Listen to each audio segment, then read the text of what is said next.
Starting tomorrow, the Big 12 is on the national stage, and everybody will be watching. But is it the game that the Big 12 actually makes a statement? This is Locked On Baylor, Locked On Kansas State crossover.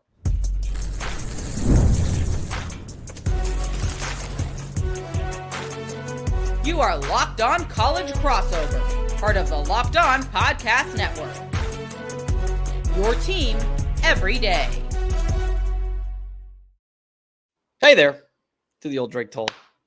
Welcome to a crossover edition Locked On Baylor, Locked On Kansas State, part of the Locked On Podcast Network, where it's your team every day. And today it's brought to you by FanDuel. I'm Kim Stuart from Locked On Baylor, Christian Rauh from Locked On Kansas State, who is going to have the eyes of the college football world upon him tomorrow. Farmageddon goes international in Ireland. We're going to talk about why that is so damn good for this conference, more so than just those two teams. But is it the biggest statement that the Big 12 can make? We'll also talk about the Avery Johnson hype train. Is it off the tracks or is it right where it needs to be? Christian's got some good answers on that one. And then these two teams are among the best in the Big 12, but who are the ones that are the actual contenders in this conference as everyone else kicks off a week from now? All that and more coming up on this crossover. Locked On Baylor, Locked On Kansas State.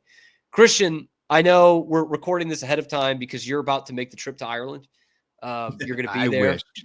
I wish I was there. I wish this game was in Manhattan, too, to be completely honest. But I will not be traveling across the sea and getting to enjoy the Guinness that I most dearly would like to have. But I will be watching the game with eyes wide open.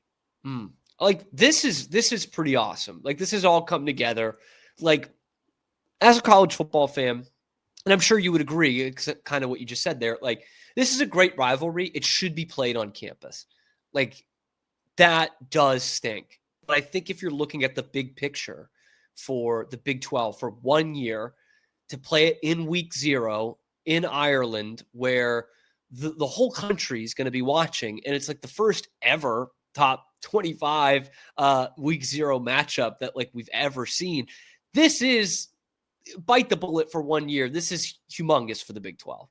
Yeah, I'm hoping it's going to be a good old-fashioned slobber knocker, Cam, because it needs to be. Because in 2027, this is no longer a protected rivalry in the Big 12. And although I do think the Dublin series is really cool, I mean, we talk about some of the games from the past. You remember the Northwestern, the Nebraska, the Georgia Tech games of a week 0 matchup when you had all these amazing games since then. So it's cool. It's great for the brand. It's great for the Big 12. But I'm hoping it's a game that you will not forget, and not just Big 12 fans, not just Kansas State or Iowa State fans won't forget, but the country. So when the schedules start coming out in a few years, and there's a potential chance that that's not on the schedule for the first time in, I don't know, 119 years, there is a complete uproar. So that's what I'm hoping for firsthand. I do think that was the most brutal, unprotected rivalry. Like that was the biggest dropped ball. As someone who does not have a dog in the fight, like that is a legit, I'd put it in the top 3-4 rivalries in this conference. Okay. And I'm being better than what the Athletics said. The Athletics said 63rd of all time. Like, it was terrible. But looking at this game, you kind of mentioned it there. Like, it's still got to be a good game. Like, if Kansas State wins this one 31-14, or vice versa, like that's not, I mean, it's not bad for the conference, but you're just like, oh, okay, ho-hum. Nobody remembers it. Kind of the way that, Georgia Tech, Florida State was good last year, but then Florida State sucked. And it was like, oh, okay. Then nobody remembers that really fondly, that it was this great upset because Florida State was awful. So does there need to be an entertainment factor, and do both these teams need to stay good throughout the season for us to truly appreciate a moment like this? I could see that being the case for sure. But if you're looking at past Farmageddons, I mean, with the exception of a crazy 2020 game, COVID season, of course, are we going to really count that? But it was a Brock Purdy, blowout against Kansas State. Most of these games have been close, within one score. Last year was a 29-21 finish. You got to remember, this was the last game of the season. This is normally the final game of the year. And this was the game that made Iowa State head to Arlington. So there's a lot of implications on this right away. Now, is it one that's going to completely decide Arlington like it did last year? No, absolutely not. But of course, it's the first test in the Big 12, and whoever wins this one has the upper hand before anybody else even gets to touch the football for 60 minutes in a game. So there's a lot of excitement behind it. Do both teams need to be successful for them to look back and say, yeah, that was a great game? Possibly, but I guess I think it all depends on what the entire Big 12 conference looks like. It's a dog-eat-dog conference, Cam. You know how this is. But you know how everyone looks at the conference, though. It's annoying, yeah. Like those two teams ranked in the preseason. I know it doesn't always work out like this, and it might not even benefit my team. But in terms of an optics, if they both finish the season top 25, that's going to look better. I agree. Yeah, you make a good point there. And especially the way that most of these committees and the ones that count, the college football committees, look at the Big 12 and are always afraid to put at least two teams in the Big 12 for the college football playoffs. And they're always the last power conference to be put in there because of the parity. I'm guessing that's the only way that you can make the argument. It would be good if they started off in the top 25 and remained that way. I think it would help some of these other schools in the Big 12 find their way back up there. We saw what happened with Arizona State, BYU last year. Perfect example. Yeah, good call. Good call. So obviously this is a massive showcase for the Big 12. Like, if you want to talk about kind of outside importance, it's right up there. But I said on Locked On Big 12 this week that the biggest Big 12 game of the season, the one with the biggest statement to prove, because, who knows if there's the top two teams of the Big 12 facing off in November, obviously that'll be different. But Baylor and Auburn, week 1, Friday night, again, like the Farmageddon game, eyes of the nation upon it. And it's the only one I think that is a legit Big 12 SEC matchup. There's a couple other ones, but this is one where there's a team with some sort of respect in this Auburn team and what they're going to be this year, and a team in Baylor that could really beat them. So your thoughts on that claim? I don't really disagree with it. And that might not be something that my Kansas State fans are going to like. Look, obviously week 0, Farmageddon, it's exciting stuff. Nobody is on college football except that game at noon Eastern. There's no other games playing for that first 3 hours. It's just that one. That is huge for the Big 12 conference in a bubble. That's it. But in a bigger picture, I think you're right. When you look at the Big 12 trying to get out of this narrative that they are towards the bottom of the power conferences and they're not seen the same light as the SEC and the Big 10. And sometimes it's when you're looking at like some networks that really like the ACC a little more, them as well, you have to find a way to excel. And I think when you look at the Auburn and Baylor game, look, when you talk Auburn, what have you done for me lately? 100% there. And Baylor, how many wins did you guys finish the season off last year? So a lot of really interesting moves here. I think Baylor has a chance to, dare I say, is it really technically complete the upset? Like, is it that line has moved so many times? It's technically right now it would be an upset, but that has flipped so many times. I'll give you this, and I think you actually also said this on Locked On Big 12, and I agree with you here. I will say it's the most important game as of right now for the entire year if Baylor beats Auburn. But if Oklahoma State finds a way to beat Oregon, then that takes the game. I mean, that would correct. Yes. That was one I just discounted. I was like, I don't think that's going to happen. But if that does happen, flowers, credit where it's deserved. That will be it. And to kind of put a bow on that, I when you first started talking about it, came to me like Farmageddon is for us. Like we who appreciate the truck stop conference and the Big 12 and middle America, damn it, and all the great things that come with that. We love seeing that. We love seeing Farmageddon on the big stage like this. The Baylor Auburn game is for us and everyone else, so to speak. I think there are going to be a lot of Baylor fans around the Big 12. Maybe I'm being naive. I think there are going to be a lot of Baylor fans around the Big 12 on that day that just say, can we just put this crap to bed here? When we look at the end of the season and Baylor beats Auburn, we might not even look to see that Auburn's 7-5. It's you beat Auburn. You beat a legit brand, not a team necessarily, but a brand in the SEC. So Farmageddon's for us. And then Baylor Auburn's kind of in a weird way for like everyone, all of us. It can I agree. Really set a narrative.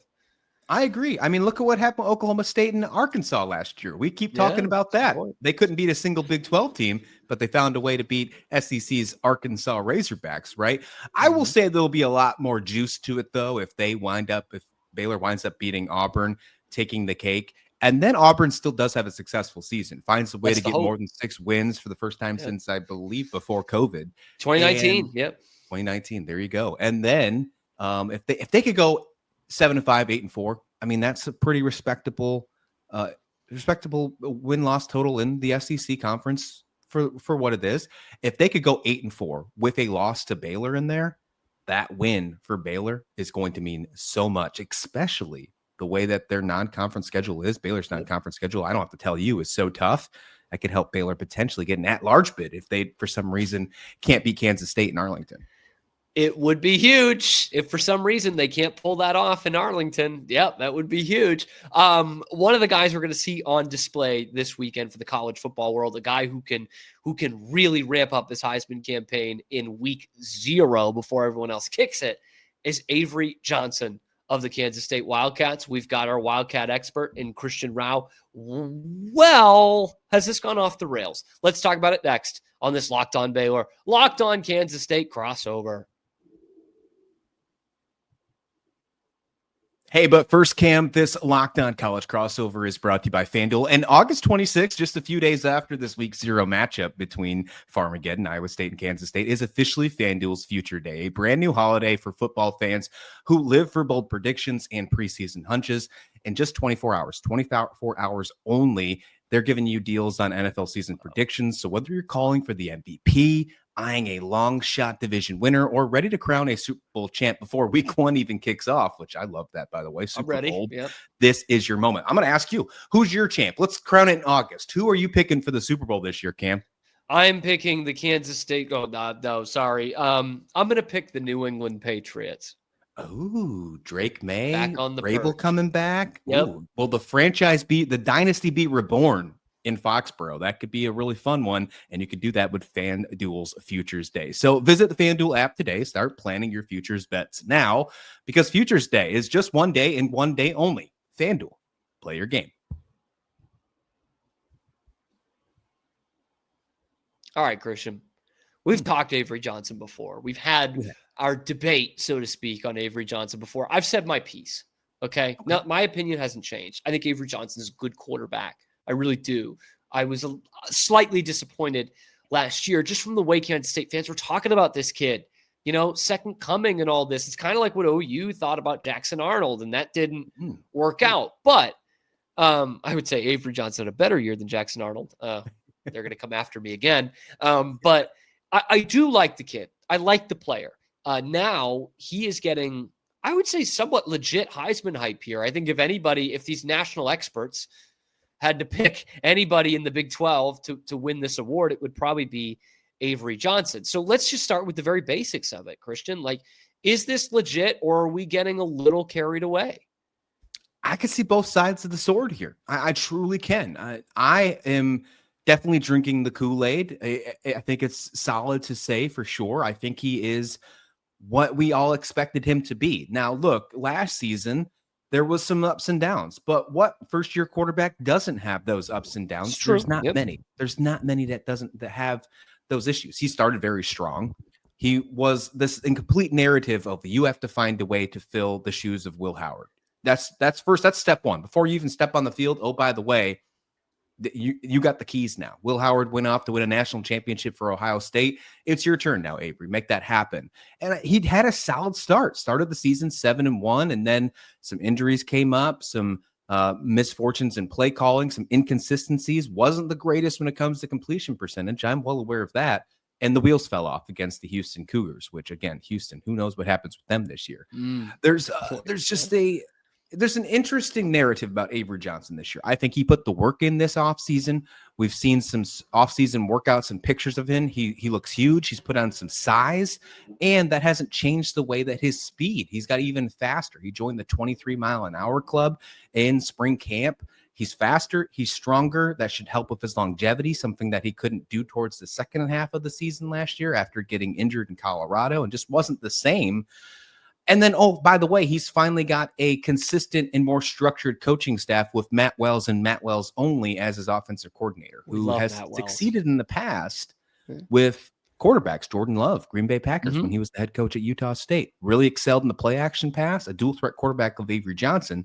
Hey, count me in. So that's where my Kool-Aid drinking is. But as I mentioned, I do see both sides of the sword. The inconsistencies last year, will that continue? Could the wheels fall off again? Hey, they were 7-1 at one time. Well, they were 6-1 at one time as well when they almost lost to Kansas. They play Kansas the exact same time this season, and Kansas is looking for blood. And, of course, you got to play in Waco. You do have to do that. Man, that is a matchup. It's one that, real quick, like a quick aside, like I don't want to say I've downplayed it. I've talked about this game a few times, but I think as Baylor fans, we look at that first month, and it is Auburn, SMU, Samford, bye week, and then Arizona State. And so you look at that, and then after that, you get Oklahoma State now on the road. Nothing's exactly given in Stillwater, but for a team that didn't win a Big 12 game last year, you're like, okay, like there it is. All right, we'll just get past that. Well, no, because then the next week you are at home, which is nice, but you're playing Kansas State, and then a bye week, and then at TCU. So it's really the first half of that season that's such a gauntlet for Baylor, but we're really looking at the first month. And back to Avery Johnson. I think there are kind of to your first point, like it was his first season starting, and there were other things that went wrong. He can become a more accurate passer. That's something that you can do year to year in college. If you aren't an accurate passer in college, you're probably not an accurate passer in the pros, but it is something that you can work on from year to year. So, we talk about the hype, and I said he's probably the only one that's getting Heisman hype from this conference. Is there anyone else you would think, just from looking around this conference, that could get that kind of buzz? Oh, yeah, for sure. Oh, this is the deepest quarterback conference in college football. You got that right, Christian. Yeah, you got that. That's no hyperbole. That's no hyperbole. Yeah. That is facts. Hey, look, I know we're talking, crossover here. I really like Robertson. I think he's a great quarterback. I think he is a top 4 quarterback, and he's not 4 in the conference. So you can put that into how you want. And I think you could shift him anyway, 1, 2, and 3. Sam Levitt, of course, deserves his flowers for what he did last year. And the returning talent that Arizona State is bringing back makes you wonder if they can continue and make it back-to-back to Arlington. The first team to do so since 2004, 2005 Colorado, if you're not including Oklahoma or Texas, who are no longer in the conference. I'm not including them. They left. They're nor wrong. Should you. Right. Yeah. And you know what? I think those 3 definitely come in mind. But and I know this is probably not the greatest thing to say on a Baylor show, but man, Josh Hoover of TCU really excites me. What I see from him and what he has done, I feel like we don't talk about him enough as a conference because we talk about Avery Johnson, because we talk about Sawyer Robinson, Rocco Beck, Sam Levitt. I think Josh Hoover is going to surprise a few folks this year. I had to ban Josh Hoover's name from the show for a little while. I was just talking about him too much, Christian. I was like, kid's good. Good for you. Good for you. Someone's finally doing it, because I think it needs to be warranted. I know it's probably not the Baylor guy that should be doing it, but man, I think he's going to be good this year. I truly do. I don't know what to expect of TCU as a whole, though. Like I've said that multiple times on my show this entire offseason. I don't know if they're going to be 10-2 or if Sonny Dykes is going to get fired, but I will think that Josh Hoover is probably going to find a way to throw for 4,000 yards again.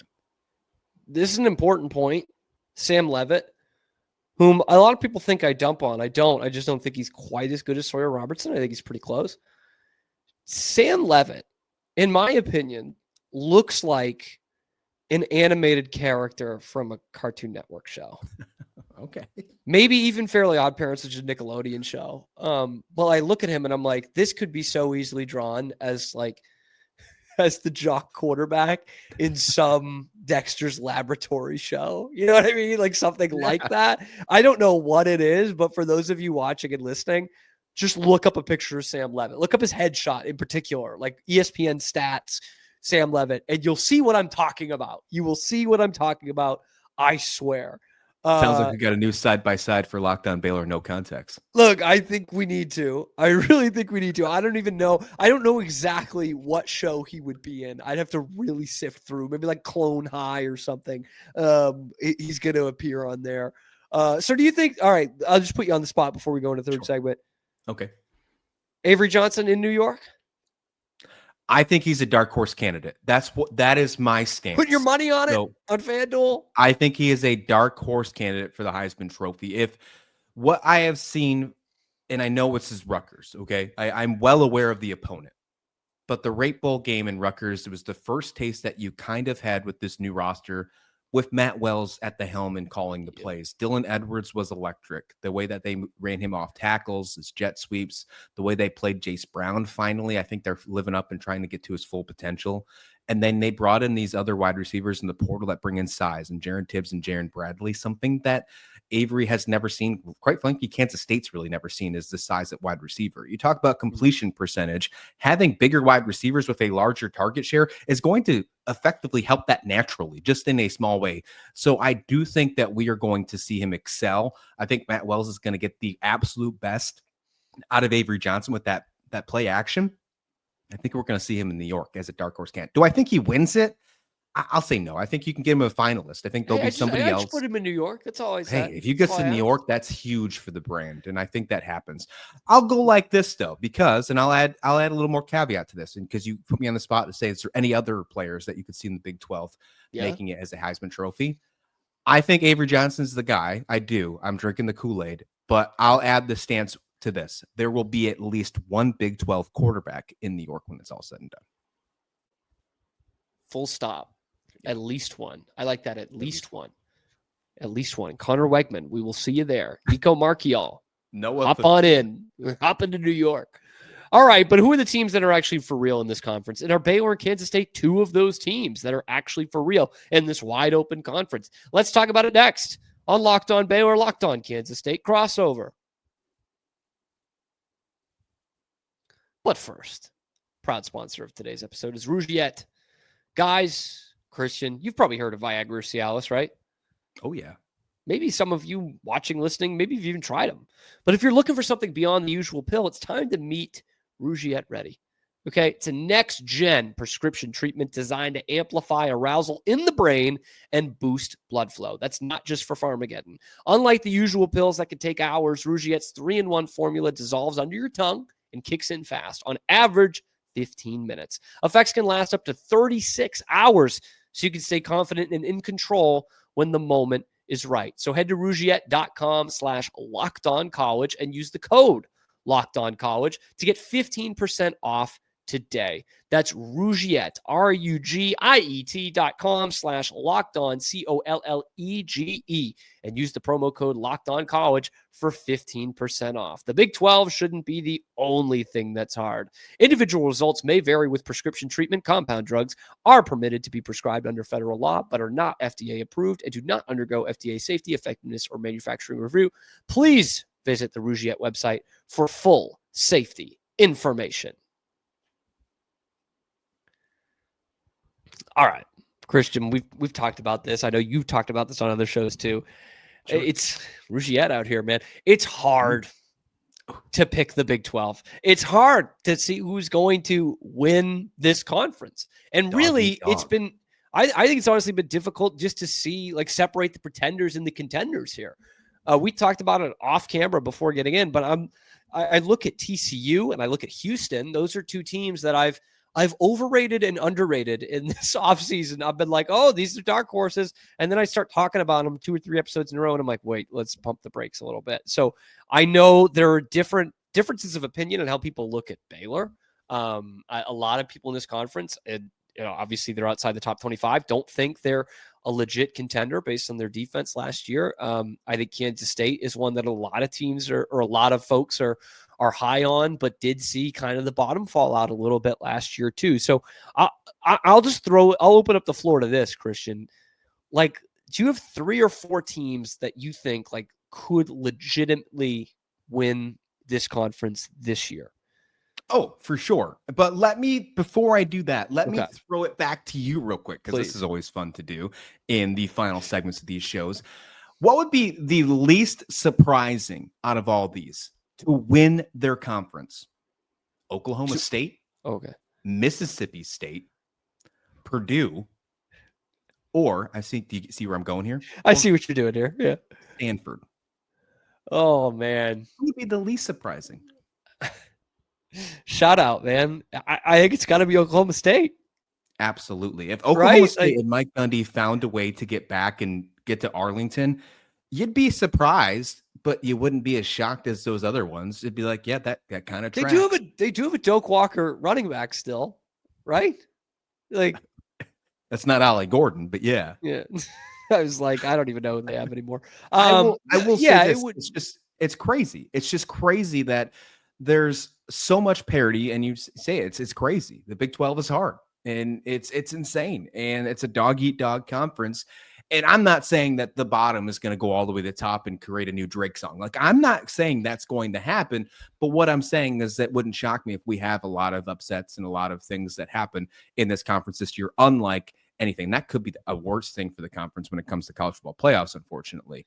But when I'm picking some of the best contenders here, Baylor and Kansas State are in the conversation. There's no doubt in my mind, especially Baylor. If they can get through that non-conference schedule, and of course, I know that doesn't mean much when you're trying to get to Arlington. Arlington should be the goal for every Big 12 school because that is your only guaranteed path to the college football playoffs in this era right now in the 12-team playoff. That should be your number one goal. But Baylor's non-conference schedule gives you a legit chance to be an at-large bid if you do everything right.